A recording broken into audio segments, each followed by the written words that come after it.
কথায় আছে না যে ভগবান যা চায় তাই হবে। তাই দেখো আজকে সকালেই উঠে পড়েছি, তারপর চা বানিয়ে নিলাম, এরপর ব্রেকফাস্ট সেরে নেবো। আর এদিকে গপুও উঠে গেছে।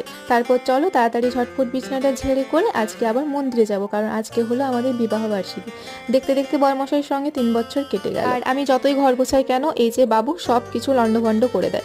তো চলো তাড়াতাড়ি স্নানটা করে রেডি হয়ে নিই। তো দেখো স্নান করে রেডি হয়ে এই যে আমরা বেরিয়ে পড়েছি। তো চলো এরপর যাওয়া যাক মন্দিরে। আর বাইরে এত রোদ, কি বলবো, প্ল্যানিং ছিল এক, হয়ে গেল আর এক। তো কি করা যাবে বলো।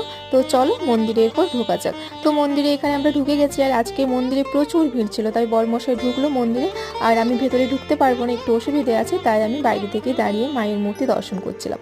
তো এখানে আমি বাইরে থেকে প্রণাম করে নিলাম। আর এই যে গপু দেখছো, গপু না আমাকে উঠিয়ে দেয়। তো আজকে যাই হোক ও আমাকে উঠালো না।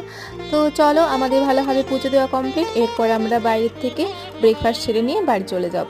তো আজকের এই ছোট্ট মিনি ব্লগটি কেমন লাগলো অবশ্যই কমেন্ট করে জানিও, আর সবাই চ্যানেলটিকে সাবস্ক্রাইব করো। বাই।